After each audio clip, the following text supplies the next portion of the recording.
Game 4 of the Clark Cup Final officially underway. Face-off won back by Morick. He's the offensive zone. He gets it far side, but quickly met by McLaughlin. Up top, Brady. Long shot. Walker aside by Shika Gonziev. Kicks it to his stick. Stewart fired on. Rebounds loose. Sanderson shut down by Casey. Feeling his presence early here in Game 4 after missing out on Game 3. Wow, wouldn't have that been an unbelievable story? First shift back in the lineup. Great save by Casey. Hawkins and Kosaiba. It's carried in by Chris to the far side. Fired on. Turned aside. Stefanik for Spitznagel. Kicked aside by the netminder. Bayo's chance in and out of the glove. Somehow Carter Casey. What a save. Ezra, sorry to interrupt, but that was unbelievable with the left leg flashing it out. Great speed here. Get that first shot on net. The rebound comes out. What a pass there out front. Absolutely dime save there by Carter Casey. Off the wall. Caden Hawkins near side. Kosaiba, textbook zone exit from Waterloo, and it turns into an offensive zone draw unless we get a unsportsmanlike penalty here. Shika Gonziev, a bit of a spray shower.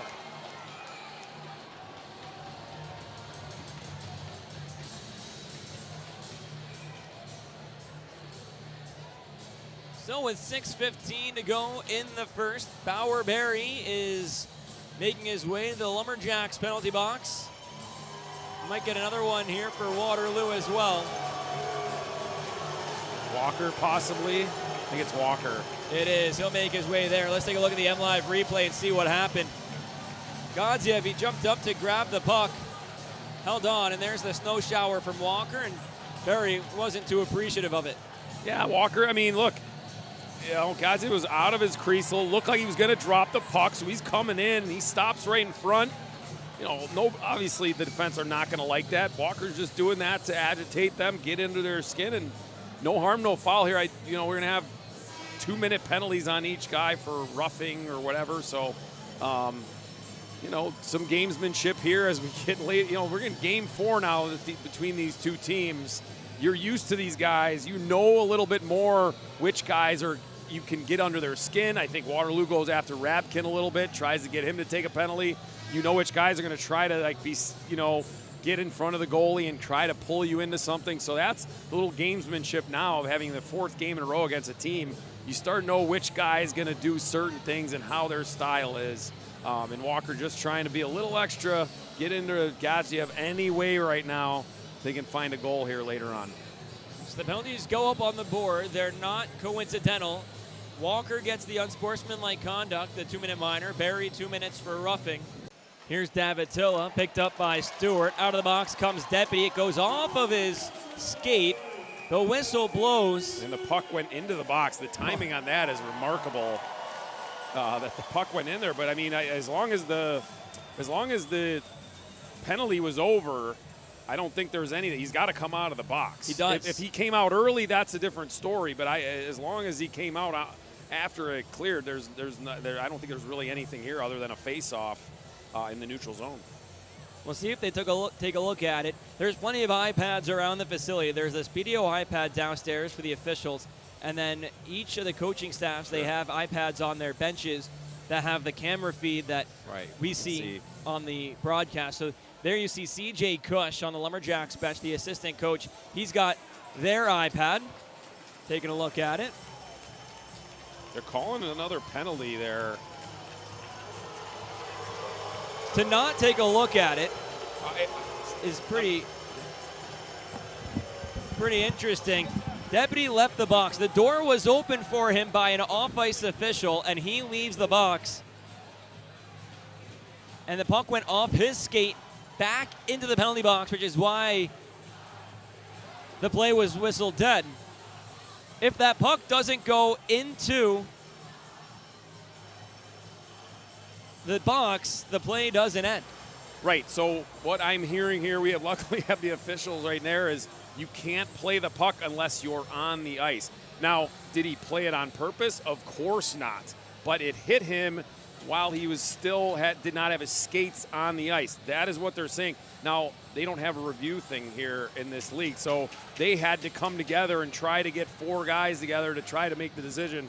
and they saw it as his feet were not both on the ice. That's just a really tough, unlucky play there, because all you're doing is coming out of the box and your penalty's over. The corner, carries up the wall, poked away by Galenic. Jack Galenic in the corner, off for Clee, below the goal line, popped out in front. Casey forced to make the save. Voslov got a stick on the puck and pushed it on net. And now we all come together behind the net. It was Nestrasil and Brady, and now White Rabbit goes after Galenic. Under a lot of pressure, flips it back McMorrow's way, juggling it, knocked down, but Hawkins there, Johnny on the spot to pick it back up, out to the line for Townsend. Up the wall again for Hawkins.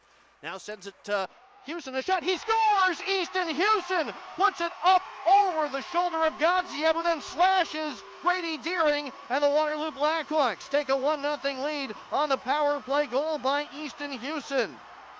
It's 1-0 Waterloo. Here come the Hawks. I mentioned earlier that the Blackhawks did not have a goal in the series from a defenseman. Well, Easton Houston changes that with a power play score at 15:25 of the second period.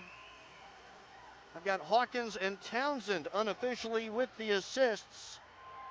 And Easton Houston, the midseason acquisition from the Sioux City Musketeers, gets his second goal of the postseason, hitting the top corner up over the shoulder of Godziev, with a defender there providing a screen as it turned out. Compton across for Townsend. His shot loose in front. Godziev lays down on it. The call on the ice is no goal. Face-off will come outside of the zone too. The defenseman dropped down. What a great pass interception by Dexheimer. He finds Christ. Fired onto Casey. Big rebound. A swing and a miss from Nestrasil, but he gets it back. The offensive zone he goes, kicks out for Deputy, steps in towards the net, on his backhand, pushed it just wide of the cage. The glove comes off of the hand of Carter Casey. And so the whistle's blown, the faceoff will stay in their zone. Wow, the patience there from Deputy. You're like, waiting, why isn't he shooting this puck? But he waited it out. Net, Clee with it there for the Lumberjacks. Centered one, intercepted by Huck. He turns, has some room, and is going to carry it back out to center himself. Sam Huck navigates the center red line, feeds it to Deering, fresh off of a change. He moves and then fires. He scores! Here come the Hawks! Grady Deering with 5.5 minutes left to go. A clean beat over the right shoulder of Godziev, and Waterloo is on top, 2-0 at 14:33 of the third period. Deering, who scored some big goals in the Lincoln Stars series, set up here by Sam Huck. And Waterloo has that elusive insurance goal that they were looking for. Galenic, far side wall, fired on, he scores! It's Teddy Spitznagel, the net front presence. 1-goal hockey game in the final minute.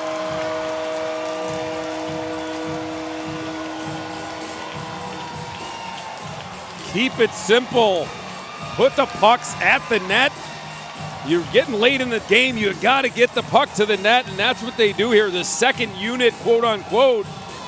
But Stewart throws it. Strum goes around. I think it's Galenic there, kind of. Do I pass? Do I pass? He sees Spitznagel in front. He gets his backhand on it. What a beautiful tip.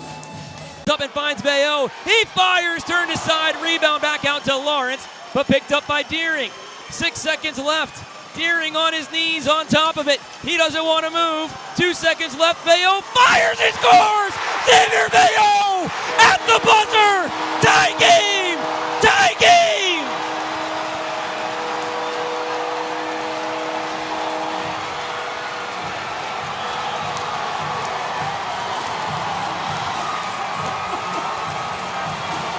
Are you kidding me, Ezra? Now, this will be reviewed, obviously, but aside from last night, this one looked like it was there out of nowhere. Take a look at the replay. Deering doing a great job, right? Knocking it down. We'll get a look here. He just shoots it. What else can he do? Now, right, you can't tell there from that replay. Obviously, this will be reviewed. Again, it's tough. Those green lights is where it comes on. What a shot from Xavier Veo right on the wall. Nestrasil doing a good job taking away his eyes. I think this is going to count. Hey, let's take a look at that behind the net camera one more time. They call it a goal on the ice. It's a tie game. We're going to overtime. Wow. Don't go anywhere. We're coming back for the intermission report. The Jacks are alive. Picked up behind the net by Ramos. Shovels it to Jete in the left wing corner. Jete comes back out toward the line. Above the left circle, turns and shoots, and he scores! It's ruled a goal. The Hawks win! Waterloo wins a minute and 32 seconds into overtime as it went up over Gadzhiev's glove and into the top corner, and the Blackhawks for the second time tonight have won the game. A minute and 32 seconds into the overtime. The goal light never went on. The Hawks celebrate. Kyle McCauley calls it a good goal. The shot from above the left circle by Jete into the top corner. And the Blackhawks surely have done it now. A minute 32 seconds into overtime. The call is good goal. Kyle McCauley and Eric Arrigo go to take a look.